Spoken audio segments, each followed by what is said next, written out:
Olá, o meu nome é Guilherme Oliveira Barbosa, sou aluno de doutorado do professor Hernandes. O tema da aula de hoje é Citologia e Evolução, um estudo sobre meiose. Vou começar essa aula contando um pouco sobre este artigo. Ele conta sobre o passo crucial no entendimento de meiose que Franz Janssen atingiu ao publicar a descrição da estrutura do quiasma. Na época que Janssen estudava, ele entrou em contato com duas importantes ideias. Uma delas vem de seus professores Schwann e Beneden, que determinaram que os gametas parentais contribuem igualmente com a quantidade de cromossomos nas células que eles se formam ao se fundirem.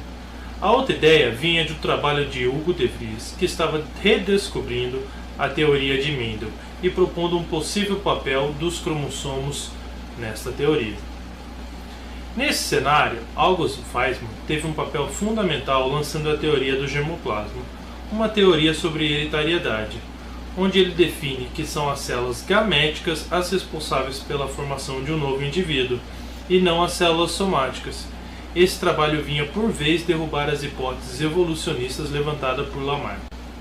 Assim, Franz Janssen, com uma análise crítica em células em diplótino ou anáfase 1, observou que de 4 cromátides presentes no sítio de quiasma, 2 se cruzavam e 2 não. Ele então postulou que as cromátides paternas e maternas que se cruzavam penetravam umas às outras, até quebrarem e se juntarem novamente, de novas maneiras. Assim, quando as cromátides se distribuíam nas 4 células formadas, haviam combinações diferentes do conteúdo cromossômico, paterno e materno. Apesar de todo o trabalho de Weismann e Janssen, Thomas Morgan ainda não estava convencido que as entidades hereditárias estavam presentes no cromossomo. Ele baseava-se no seguinte raciocínio: já que o número de cromossomos é relativamente pequeno e que o número de características são grandes, então várias das características devem ficar presas dentro do mesmo cromossomo e, consecutivamente, devem mendelizar, ou seja, segregar conjuntamente. Pensando assim, será que esses fatos realmente vão de encontro com tal teoria? Naquele momento, com certeza foi uma pergunta brilhante, já que no momento o processo de crossover ainda não era claro. Então, com o passar do tempo, os mecanismos que envolvem meiose foram sendo esclarecidos e Morgan pôde avançar nos seus trabalhos, até mesmo rever os seus questionamentos, que no final lhe garantiu o Prêmio Nobel em Fisiologia e Medicina de 1933, pelo papel do cromossomo na hereditariedade. Sem dúvida nenhuma, Franz Janssen, August Weismann e Thomas Morgan contribuíram de maneira brilhante para o entendimento de meiose.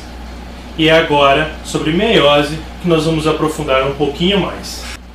A meiose é um processo de divisão celular que resulta na redução da ploidia da célula, segregação independente dos cromossomos e na permuta de alelos. A célula passa pela intéfase, onde ocorre a duplicação do DNA, e então passa por um processo de divisão denominado meiose 1, seguido de outro denominado meiose 2, resultando em 4 células. Um dos eventos mais importantes nesse processo é o crossover, que ocorre no início da meiose 1, resultando no aumento da variabilidade genética e na formação dos quiasmas, descrito por Janssen. Esse gráfico representa a variação do conteúdo de DNA e do número de cromossomos durante a meiose. Primeiro observamos que na fase S da intéfase, a quantidade de DNA dobra, sem alterar a quantidade de cromossomos. Depois da meiose 1, observamos que tanto o número de cromossomos é dividido por 2, assim como o conteúdo do DNA, resultando na separação dos cromossomos homólogos. É por isso que essa parte da divisão é chamada de redutora, pois as células originadas dessa primeira divisão possuem apenas metade do número de cromossomos da célula de origem.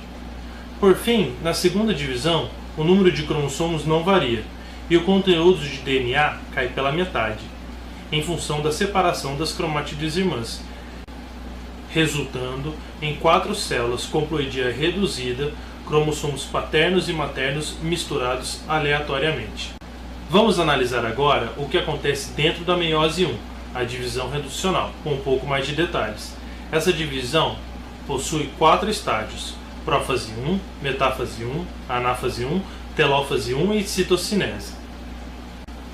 A prófase 1 é com certeza a fase mais longa e complexa da meiose, inicia-se com a condensação da cromatina, e com isso encontramos pontos de cromatina condensada e outros de cromatina não condensada. Os telômeros se associam com a membrana nuclear. Então, acontece o emparelhamento longitudinal dos cromossomos homólogos e o início da formação do complexo sinaptonêmico. Assim, os cromossomos ficam condensados e emparelhados, e o crossover acontece com a ação de um complexo enzimático. Depois, o complexo sinaptonêmico começa a se desorganizar e os cromossomos homólogos se soltam. É possível visualizar os quiasmas, que aos poucos vão se deslocando para as extremidades dos cromossomos. Esses eventos são divididos em etapas nomeadas leptóteno, zigóteno, paquíteno, diplóteno e, por fim, diacinese. Como já vimos, o complexo sinaptonêmico começa a ser formado no zigóteno e é finalizado em paquíteno. Somente com essa proximidade dos cromossomos homólogos, então, que o processo de crossover é finalizado. Nessas duas imagens de microscopia eletrônica de transmissão, podemos ver os cromossomos com a cromatina compactada e as regiões do complexo sinaptonêmico mais clara, aqui e aqui. Terminada a prófase 1, então inicia-se a metáfase 1, quando os cromossomos atingem maior grau de compactação, núcleo e nucleolo já foram desorganizados e os cromossomos homólogos são pareados lado a lado na região equatorial da célula. Para que as cromátides irmãs sejam carregadas juntas para os polos destinos, um complexo proteico diferente da mitose forma o cinetocoro, de tal forma a garantir que, quando as fibras do fuso posicionarem os cromossomos homólogos nos polos opostos, as duas cromátides irmãs estarão unidas. Com o cinetocoro formado e as fibras tensionadas, é sinalizado o início da anáfase 1.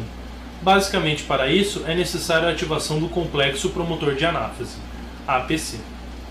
As coenzinas mantêm as cromátides irmãs unidas durante o início da divisão. Com a ativação da APC, uma proteína que se chama securina é ubiquitinada e degradada. A securina é responsável por inibir outra proteína que se chama separase. Ao ser degradada, então a separase fica ativa e cliva uma das subunidades da coenzima, a RAC8. Ao fazer isso, a coenzina se desestrutura e as cromátides irmãs ficam soltas. Se fosse mitose, então as cromátides irmãs já estariam prontas para serem separadas. Mas estamos tratando de meiose 1, onde as cromátides irmãs não serão separadas ainda. Apesar da estrutura diferenciada do cinetocoro, ainda existe uma proteína chamada shugoshina, que protege as coenzinas na região do centrômero, não permitindo a clivagem em anáfase 1. Dessa forma, quando passamos de metáfase para anáfase, apenas as coenzinas dos braços dos cromossomos são desfeitas e as duas cromátides irmãs são levadas para o mesmo polo da célula. Já na metáfase 2, o complexo proteico do cinetocoro é diferente. As fibras dos lados opostos se ligam em cromátides diferentes. A shugoshina não está mais presente e, com a ativação da APC e da separase, as demais coenzinas são desfeitas e as cromátides irmãs separadas. Muito bem, então vimos o que acontece na prófase 1, na metáfase 1 e na anáfase 1. Na telófase 1, basicamente os cromossomos homólogos estão separados e é formado um novo núcleo. Então ocorre a citocinese, que é a separação física das células com a constricção da membrana feita por um anel de actina. Então a célula passa pela intercinese, sem duplicação de DNA, e inicia-se a meiose 2. Na prófase 2, o núcleo é desfeito, ocorre compactação dos cromossomos, atingindo maior grau na metáfase 2, quando os cromossomos são posicionados na região equatorial. E então inicia-se a anáfase 2, que já não conta mais com a shugoshina. E assim todas as coenzinas são desfeitas, fazendo então com que as cromátides irmãs possam ser separadas, para que na telófase 2 os núcleos sejam formados novamente e dê-se origem a 4 novas células. Com isso, eu espero ter mostrado nessa videoaula que esses cientistas foram de extrema importância para o entendimento da meiose. Que os processos que acontecem durante a meiose 1, também chamada de fase reducional, são de extrema importância para a geração de variabilidade genética, o crossover e a segregação independente dos cromossomos. E também espero ter mostrado que as 4 células geradas no final da meiose, independente de serem esporos ou gametas, que possuem suas ploidias reduzidas, são de extrema importância para os seres vivos que possuem uma fase sexuada na sua vida. Por hoje é só, pessoal. Meu nome é Guilherme. Qualquer dúvida pode contar comigo. Até a próxima videoaula.